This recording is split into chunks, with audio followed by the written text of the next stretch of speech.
Preferred communication platform, इसका सबसे important जो पॉइंट है वो है कस्टमर प्रेफरेंसेस।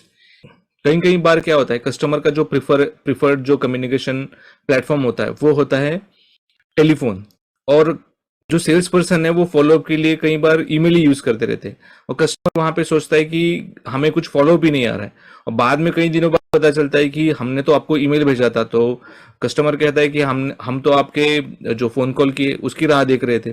तो ये मिसकम्युनिकेशन ना हो इसके लिए हमें पहले ही उनसे जानकारी में पूछ लेना चाहिए कि आपका जो प्रिफर्ड कम्युनिकेशन प्लेटफॉर्म है वो क्या है। एक लीडिंग कंपनी, आपको पता ही रहेगा, बोट, जो साउंड सिस्टम्स डिजाइन करती है, ईयरफोन्स डिजाइन करती है, और काफी सारे ऑनलाइन जैसे फ्लिपकार्ट, अमेजोन और खुद के वेबसाइट पे भी बेचती है। तो उन्होंने एक रिसर्च किया, और रिसर्च में उन्होंने पाया कि उनके जो कस्टमर्स है वो यंगर जनरेशन कस्टमर्स है, और वो प्रीफर करते हैं जो भी कम्युनिकेशन हो वो सोशल मीडिया प्लेटफॉर्म पे उनका होना चाहिए। तो कंपनी ने चेंज किया, बोट कंपनी ने उनका जो प्रीफर्ड कम्युनिकेशन है वो सोशल मीडिया प्लेटफॉर्म पे लाया, और उन्होंने पाया कि 6 महीने के अंदर उनका जो कस्टमर सेटिस्फेक्शन है वो 20% से इंक्रीज हो गया, और जो सेल्स का जो रेवेन्यू ग्रोथ है वो 25% से ग्रोथ हुआ। जो नेक्स्ट जो पॉइंट है वो है multiple communication channels. Telephone sales के साथ आप अदर चैनल्स भी यूज कर सकते हो पैरेलली कम्युनिकेशन के लिए, या फिर आप गिने चुने 2-3 प्लेटफॉर्म्स के साथ टेलीफोन सेल्स आप इस्तेमाल कर सकते हो। पहला जो है फोन कॉल्स है। तो फोन कॉल्स में आप इमीडिएटली कस्टमर के जो भी क्वेरीज है वो लाइव कॉल पे आप डायरेक्टली उसको सॉल्व कर सकते हो। कोई भी कॉम्प्लेक्स क्वेश्चन हो कस्टमर का तो इजीली आप उसको एक्सप्लेन कर सकते हो लाइव फोन कॉल पे। तो ये काफी इजी टू यूज और बहुत ही इमीडिएट इसके रिजल्ट्स मिलते हैं। सेकेंड है ईमेल। तो आफ्टर फोन कॉल अगर आपको कुछ इंफॉर्मेशन भेजनी हो, जैसे कि मशीन हो गया या फिर कोई सॉफ्टवेयर हो गया, तो डॉक्यूमेंट अगर आपको भेजना हो तो ईमेल द्वारा आप भेज सकते हो। Next, instant messaging. अगर आपका जो कस्टमर का एज ग्रुप है वो काफी यंग है तो वो व्हाट्सएप या टेलीग्राम जैसे इंस्टेंट मैसेजिंग चैनल्स पे ही रहता है। तो अगर आपको फ्रीक्वेंट इंफॉर्मेशन इजीली उनको भेजनी हो तो इंस्टेंट मैसेजिंग का आप यूज कर सकते हो। नेक्स्ट है वीडियो कॉन्फ्रेंसिंग। अगर काफी दूरी पे आपका कस्टमर है और आपको फेस टू फेस मीटिंग करनी है तो वीडियो कॉन्फ्रेंसिंग, ये जो फिजिकल डिस्टेंस है वो काफी कम कर सकता है। अगर किसी प्रोडक्ट में आपको डेमो देना हो, फिजिकल प्रोडक्ट या फिर कोई वर्चुअल प्रोडक्ट हो, तो उसके लिए भी वीडियो कॉन्फ्रेंसिंग काफी यूजफुल है। ट्रस्ट इजीली बहुत स्ट्रांग बिल्टअप होता है वीडियो कॉन्फ्रेंसिंग थ्रू। नेक्स्ट है सोशल मीडिया प्लेटफॉर्म्स। अगर आपके कस्टमर बहुत ज्यादा है तो एट अ टाइम अगर उनसे कम्युनिकेट करना हो मासिव लेवल पे तो सोशल मीडिया मीडिया प्लेटफॉर्म्स का यूज करना चाहिए। रिसर्च एनालिसिस, जैसे कि रिसर्च एंड एनालिसिस, तो जैसे कि आपका जो कस्टमर बेस है तो उसकी डेमोग्राफी यानी उसका एज ग्रुप क्या है, उसका प्रोफेशन क्या है, उसका ज्योग्राफी क्या है, उसके इंटरेस्ट्स क्या है, उसके प्रोफेशन क्या है, वो उसका एजुकेशन क्या है। तो इसका अगर आप डिटेल एनालिसिस कर पाओगे, उसका फ्री टाइम कब रहता है, वो क्या प्रीफर करता है, कौन से चैनल्स प्रीफर करता है, अगर आप रिसर्च एनालिसिस करोगे तो आपको इजीली फाइंड आउट हो जाएगा कि उसका प्रीफर्ड कम्युनिकेशन प्लेटफॉर्म कौन सा है। तो ये था प्रीफर्ड कम्युनिकेशन प्लेटफॉर्म। मिलते हैं नेक्स्ट टॉपिक में।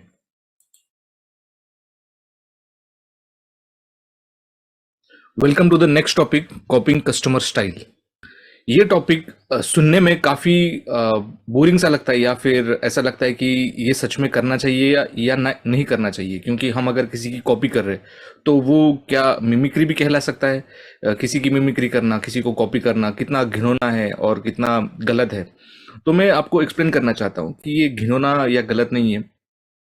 इनफैक्ट ये हम डेली लाइफ में भी करते हैं। आपके अगर कोई रिश्तेदार हो या फिर आपके घर में अगर छोटे बच्चे हो तो आप उनके साथ सबकॉन्शियसली आप उनको जो टोन होता है या फिर पेस होता है वो छोटे बच्चों से ऐसा होता है।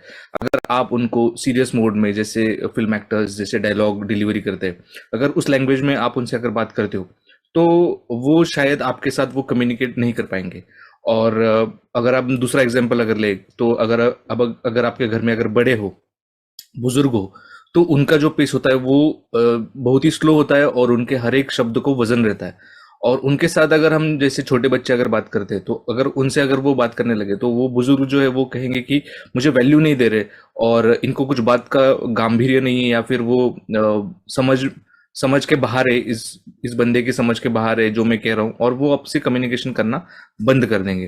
तो कॉपिंग द कस्टमर स्टाइल, जैसे आप फोन पे आते हो तो फोन पे जैसे कस्टमर बात कर रहा है तो उसी तरीके से आप अगर बात करना चालू कर दोगे तो वो एक उसके इन्फ्लुएंस भी रहता है कि ये जो बंदा है वो मुझे समझ पा रहा है और ये मेरी लैंग्वेज का ही है। वो ये नहीं देख रहा है कि आप उसको कॉपी कर रहे हो, वो ये देख रहा है कि अरे ये तो मेरे जैसा ही है। अगर उसके जैसा ही है तो वो आगे जाके डील करना काफी सेफ फील करेगा। ऐसे नहीं होगा कि किसी अनजान व्यक्ति से मैंने डील किया है। तो copying the customer style is very important. आगे हम इसके कुछ पॉइंट्स देखेंगे। पहला जो पॉइंट है वो है इंपॉर्टेंस ऑफ मिररिंग। तो इंपॉर्टेंस ऑफ मिररिंग में मैंने आपसे पहले ही कहा है कि इसे आप मिमिक्री ना समझे, इसे आप एक टेक्निक समझे कि जिससे आप अपने कस्टमर का जो ट्रस्ट है वो गेन कर सकते हो। नेक्स्ट जो पॉइंट है वो है एक्टिव लिसनिंग। तो मिररिंग का सबसे इंपॉर्टेंट जो पार्ट है वो है एक्टिव लिसनिंग, क्योंकि एक्टिव लिसनिंग से ही आप कस्टमर की बातें आप क्लोजली सुन सकते हो। उनका जो टोन है, उनके जो स्पीच के जो पैटर्न्स है, वो कौन से वर्ड्स यूज करते हैं, वो आप ठीक तरीके से अगर आप सुनते हो तो ही आप उनको ठीक तरीके से मिमिक यानी उनको कॉपी कर सकते हो। और एक्टिव लिसनिंग से ही आपको कस्टमर की नीड क्या है, तो जब भी आप कॉल पे कनेक्ट करोगे तभी कस्टमर को एकदम ध्यान से, मतलब पूरा फोकस अपने कान पे लेके वो एकदम ध्यान से सुनना चाहिए। उसे हम एक्टिव लिसनिंग कहते हैं। तो इंटरनेशनल लिसनिंग एसोसिएशन के अनुसार अगर आप एक्टिव लिसनिंग इफेक्टिव मेथड से करते हो तो कस्टमर सेटिस्फेक्शन 30% से इंक्रीज होता है और आपका ट्रस्ट जो है वो क्रिएट करने में कस्टमर के साथ बहुत सारी मदद बनती है। नेक्स्ट जो है वो है टोन एंड पेस। तो टोन एंड पेस बहुत ही इंपॉर्टेंट है, क्योंकि जिस तरीके से आप नॉर्मल बातें करो और आपका टोन और वॉइस, जैसे भी कोई एक्सेंट हो, अगर किसी के लैंग्वेज में अगर एक्सेंट हो तो वो टोन और पेस जैसे ही आप कॉपी करते हो तो वो एग्जैक्टली मैच हो जाता है। तो वो है टोन और पेस। सेकेंड है लैंग्वेज और वोकेबलरी। अगर कोई स्पेसिफिक बिजनेस हो, जैसे कि अगर मैं एग्जांपल लेता हूं कि लीगल एक आधा कस्टमर होगा आपका, लीगल एडवोकेट हो, तो आप उसे अगर थोड़ा सा डॉक्टर के वर्ड्स उसके बीच में डालो तो वो मैच नहीं होगा। आपको जो लीगल टर्म्स में जो वर्ड्स यूज करते हो, तो थोड़ा सा अगर आप लीगली उसको कॉपी, मतलब लीगल वर्ड्स अगर आप कॉपी करते हो लैंग्वेजेस और उनके जो वर्ड्स है, तो इजीली वो कस्टमर को कॉपी करना बहुत इजीली बन जाता है, इजी बन जाता है। नेक्स्ट है नॉन वर्बल क्यूज। तो कई कई बार क्या होता है कि आप फोन पे होते हो लेकिन आपके जो पॉजेज होते हैं या फिर आपकी जो हंसी होती है, तो वो भी बहुत इंपॉर्टेंट होता है, वो भी कम्युनिकेट हो ही जाता है। नेक्स्ट है बिल्डिंग ट्रस्ट एंड रैपो। तो मिररिंग जैसे ही आप एकदम सही तरीके से करते हो तो उसके अंदर आप ट्रस्ट और रैपो इजीली कर सकते हो। इसके अंदर सबसे इंपॉर्टेंट है फ्लेक्सिबिलिटी और ऑथेंटिसिटी। ये इंपॉर्टेंट नहीं है कि आपको ये सबसे इंपॉर्टेंट है कि जैसे ही आप प्रैक्टिस करना चालू करोगे तो उसमें थोड़ा सा फ्लेक्सिबल आपको रहना पड़ेगा। ऐसा नहीं है कि एग्जैक्ट आपको कस्टमर को कॉपी करना है, थोड़ी सी फ्लेक्सिबिलिटी रखनी है। और सबसे इंपॉर्टेंट बात यह है कि आप जो भी कॉपी करो तो उसे ऑथेंटिसिटी के साथ कॉपी करो। ऐसे मत कॉपी करो कि कस्टमर को लग रहा है कि वो आपका कि आप उनका थोड़ा सा जोक बना रहे हो या आप उनको थोड़ा सा ये कर रहे हो, ऐसा नहीं लगना चाहिए। प्रैक्टिस और नेक्स्ट जो पॉइंट है वो है प्रैक्टिस और फीडबैक। तो ये सारी जो चीजें वो आपको एक दिन में नहीं आने वाली। इसके लिए आपको क्या करना पड़ेगा, इसके लिए आपको रोल प्ले करना पड़ेगा, लोगों से फीडबैक लेना पड़ेगा, प्रैक्टिस करनी पड़ेगी कंटिन्यूस बेसिस पे। और अगर आप ये करते हो तो कस्टमर के साथ आपका जो रिलेशनशिप है वो स्ट्रांग बिल्टअप हो जाएगा। तो इस वीडियो में इतना ही था, मिलते हैं अपने नेक्स्ट टॉपिक।